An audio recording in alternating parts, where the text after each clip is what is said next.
Hi, I'm Pastor Brenda. We're really glad to meet you here in this space, that you continue to meet here as we talk about how to make friends, particularly during this friendship recession. There's a lot, just Google that, a lot being written, talked about this friendship recession. I'm going to just give you like a cursory overview of some of the things I've collected that was going to lead to a good conversation we're going to have in a bit about this. I hope you're coming here because there's already an ache in your soul, and I'm going to just read you some stuff that's just really happening in the real world here, and I hope it increases the ache in your soul, because we're going to really end up here with the vulnerability of friendship, with the risk being worth it. So before I get too far to my end, we've created a world, especially a whole economy, where we don't need people. Remember that word economy when I tell you some of these situations, and then think about who's making money off of us when we don't need people. The Atlantic just did an article. They called us the anti-social century, which is interesting because the previous century, we were a very social century. People joined churches, they joined bowling leagues, they joined clubs. There was Kiwanis and Rotary and JCs, and they just were the PTAs. There was just clubs to join, and people did that, and it was social. But now we don't join anything. It used to be that when a neighbor walked up to your door, you're like, hey, hi, I know your name, come on in, blah, blah, blah. Now when a neighbor walks up to your door, it's like, who is it and what are they doing here? Because we don't know our neighbors. We may actually be closer to somebody who lives halfway across the world than we are to our own neighbors.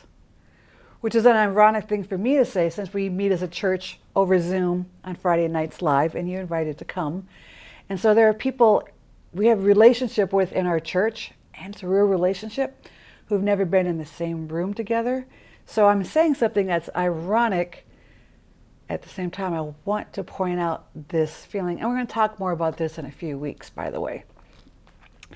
Now, this is a pastor world stat, but it really resonated tonight with my people, so I want to pass it on to you too.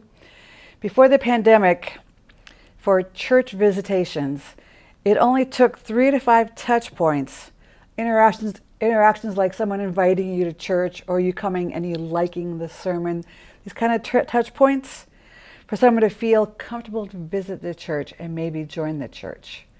But today, this number has soared, according to this research, to 12 to 15 touch points. Like, you know, they check you out on Facebook, and they check out your YouTube channel, and they might do the chat box that's on your church webpage, and there's just all these touch points before you will even try going to a church.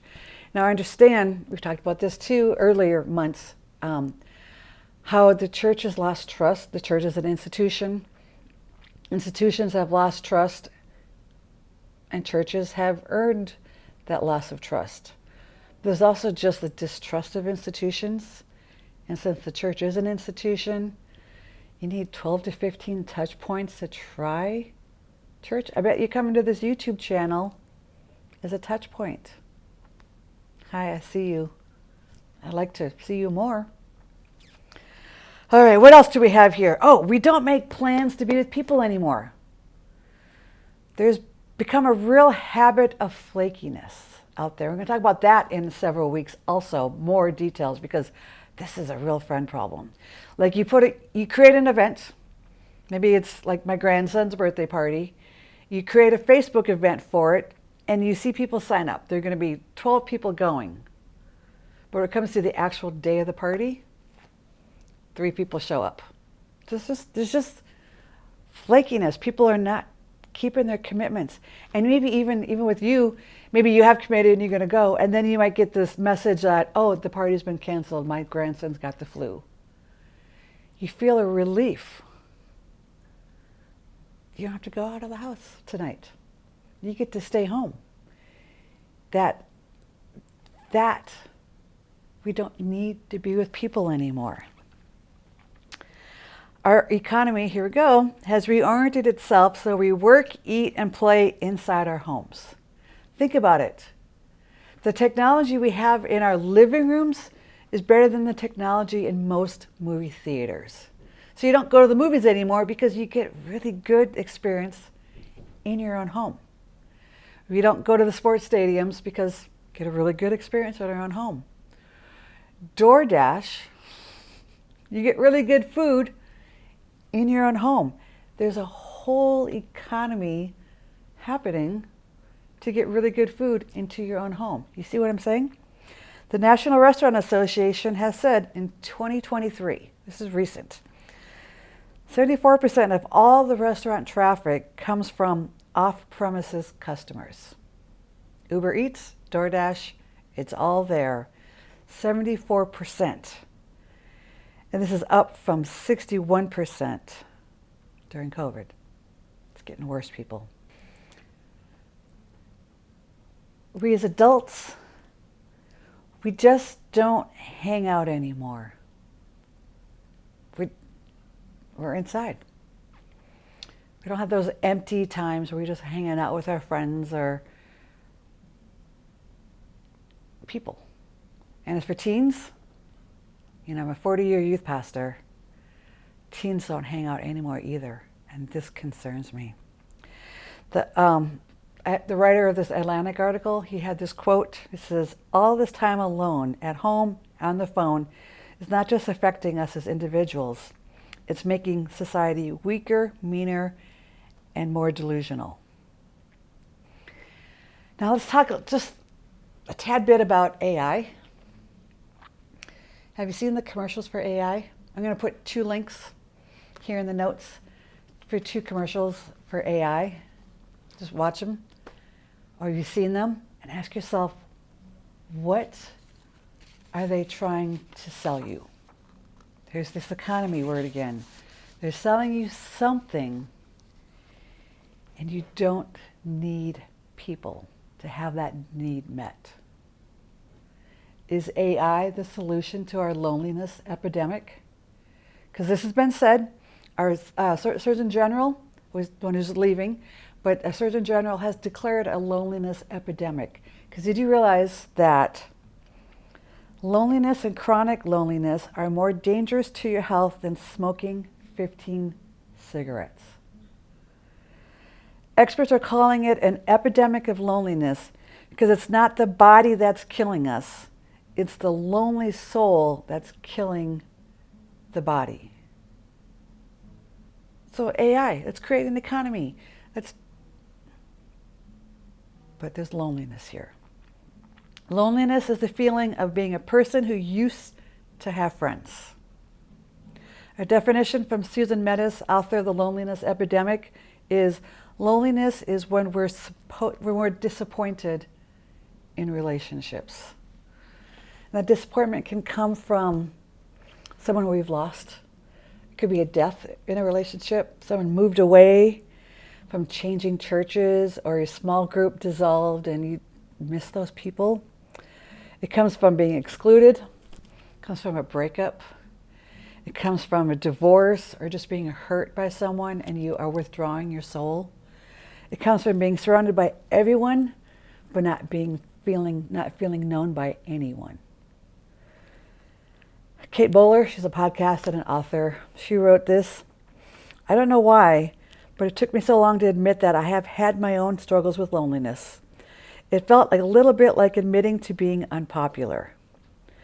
If we say we're lonely, it means we're not likable, and God forbid that we're not lovable." Now, being lonely and being likable have nothing to do with each other, but it sure feels that way, doesn't it? So Freya India is a Gen Z writer I follow. I love her writing. I think she's brilliant. She's a 25-year-old girl, lives in England, and she wrote this about being lonely. Remember, she's 25. "I never snuck out. I didn't build a den or a hideout in the woods. I can't remember goofing around in the park or going on teenage adventures. And I know why. Came home from school and immediately loaded up MSN. I kept up snap streaks with my friends alone in my room. When friends did come over for sleepovers, we took selfies for Facebook. We posted questions on anonymous messaging platforms like Ask FM. We spoke to naked strangers on Omegle. Sometimes we sat side by side, scrolling. Here's what happened. When phone-based social media platforms emerged in the early 2010s, they did not just take time away from real-life friendships. They redefined friendship for an entire generation. They gutted it. They removed the requirements of effort, of loyalty, even of meeting up, and replaced them with following each other back, exchanging a hashtag like for like, and posing for selfies together. Facebook made becoming friends as easy as clicking a button. Snapchat reduced staying in touch to sending back a black screen with the word streak. They took teenage friendship, which used to be full of friction, thrills, and adventure, and made it another joyless thing to do on a screen. Another thing to be performed and marketed and publicly measured. And so, many of us don't have friends anymore. We have followers. We don't deeply care about each other's lives. We consume them as content. We don't have people we can be vulnerable with. We have people who view our stories. It's hard to tell if we have loyalty or just people hoping we like their photo back. Nowadays, we meet someone new and immediately exchange socials and end up committing to scrolling and skipping through each other's lives forever. Friends are for keeping up snap streaks. Friends are for forwarding each other's memes that our algorithms sent to us first. Friends are numbers. I'll put a link to her article also in the notes here. So, I'm just giving you a cursory of information here. But don't you feel the ache of what's wrong? Don't you feel your own loneliness that you haven't wanted to admit, that your phone keeps you busy from? Or whatever you are to stay in your life without people? But you still feel this ache of something? So, my first question for you, and I hope you're meeting with people. You could be watching this alone. I think a lot of you do. But I still ask you always to meet with your roommates and watch this together, or with your small group or your family over dinner or something, to watch this together. This is the question. Especially you older people.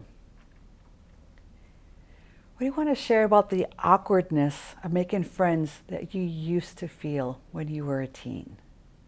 Remember that Freya shared about, she didn't go through that awkwardness and that fear of, are they loyal to me? Or, what do you remember about those times when you tried to make friends with somebody and you had to feel vulnerable? Share stories about that.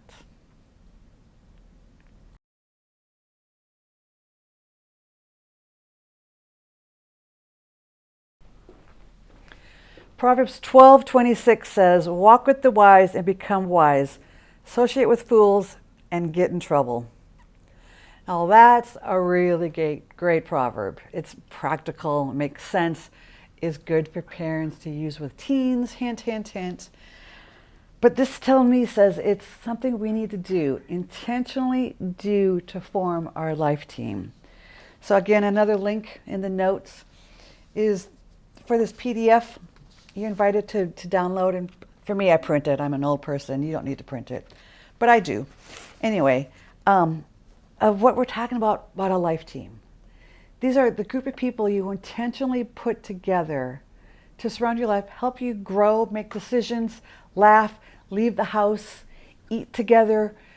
All these, this is it. So this life team, this has got a good description in here about it. I ask you to look it up, but you need to have on your life team a soul friend. Some people may call this a BFF, but BFF sounds too social media-like. This is deeper. A life friend, someone who's known you through the different seasons of your life. The life situation friend. This person may be temporary, but is your friend. A church friend, oh, that's a whole other category we're going to talk about coming up. The trust the pain friend. Ooh, that's a vulnerable one. The password keeper friend, an older friend and a younger friend. The friend who used to think the way you used to be. That's an interesting friend. And then, of course, the empty chair, which is a friendship that's no longer here, but is full of honor and has shaped you. So download this. We're going to be talking more beginning next week about how to form this life team. And this is going to require vulnerability. Here we go. Did your stomach just clench? Did you like, I think I need to order DoorDash right now and stay inside a bit longer? Okay? I'm speaking to that ache in your soul and saying, perhaps you might need people. You might actually really want people. So in light of that, I want to share just another nugget of truth from this author named Paul Tripp. He's a brilliant, kooky, older man. He's older than me, at least. He wrote this great book called Relationships, A Mess Worth Making, okay? And he wrote these truths about the real of relationships. Ready? These are 4 ones, and they're truthful. Our relationships will never work according to our plan because relationships reveal our heart and builds our character. Our relationships will never live up to our expectations this side of eternity. None of us get to be with the person of our dreams, and none of us are ready to be the person of someone else's dreams. Our relationships will always grapple with some kind of difficulty. This could be you, this could be me, this could be a life circumstance. Do we have grace for all of this? Our relationships will always need to improve. Here's the vulnerability. Does that make you want to have an AI friend instead? Or does this give you a hope, a possibility? This is deep. But I really believe this way of Jesus, we believe in this church, gives us a deeper perspective on friendships. There's still risk involved because, my humanness is still involved. But we have some really good truths, some really good Bible verses to walk us through to say, I need people in my life, and I'm going to try to trust some people in my life, and they're going to be on my life team, and my life is going to flourish. That's where we're heading. So please listen to this ache in your soul.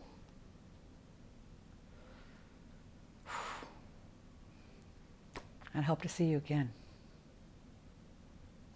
Bye.